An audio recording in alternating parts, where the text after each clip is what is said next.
All right, hello and welcome to another video before the launch, just before, about less than 2 hours. So in this video, we're going to talk about vulnerability because I think a lot of people are sleeping on it. And the reason I think that is because I'm getting comments about vulnerability in my own build and taking it out for like a tiny bit of poison instead. And I've seen other comments about people that just don't seem to understand how powerful vulnerable is. For a lot of people, they know it, they understand it generally, how good it is. But I think some people were a little bit bamboozled by the beta, where they had 20% more damage from vulnerability, and they thought, well, that's it, 20% is good, but it's not like that crazy. I don't necessarily need 20%. Well, it's not 20%. It's 20% if you never scale it, but if you do, you can scale it super hard, and it's a multiplier. So let's talk about how this works. So we're looking at the damage for beginners on the max roll site.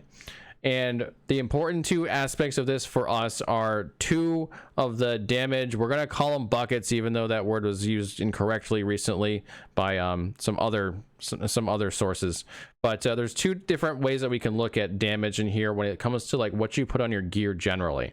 There's these damage bonuses here, like all damage, core damage, damage type, poison damage, physical damage, damage to close, distant, damage under certain effects like bleeding, poison, damage to elites, etc. All of these sources are additive. Every single one of these, they all add together. They don't multiply. Doesn't make them bad, but it does mean that a one-for-one multiplicative source, like if they're the same numbers, same numerically, is going to be way more powerful. Well, in comes vulnerability. Vulnerability is not in here. You can see nowhere is it worded. In fact, it is in separate multipliers. Here is vulnerable. So vulnerable starts off as a 20% multiplier, but then if we look at the damage calculation here, any sources of additional vulnerable damage are added in that bucket, not in the other one. So it's added to that multiplier. Okay, so how much vulnerable damage can we actually get?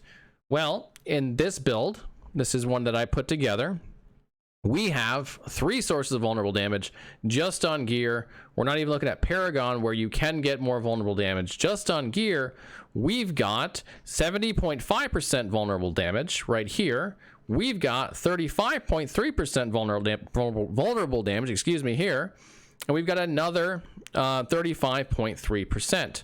Now, there are also sources that add additional multiplier if they're vulnerable. That's on top of all this other stuff.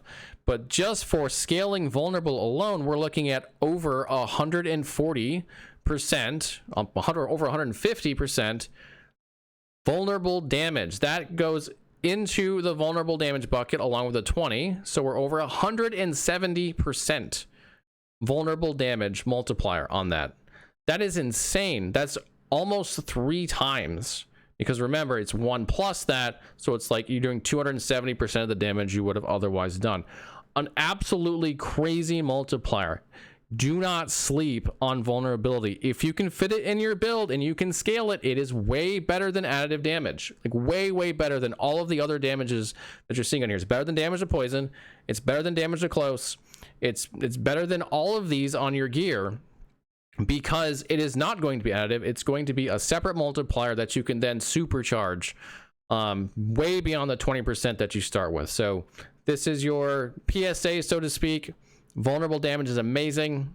Definitely try to get it into your builds. You're not going to regret it. It's going to do so much more damage for you, especially at the late game.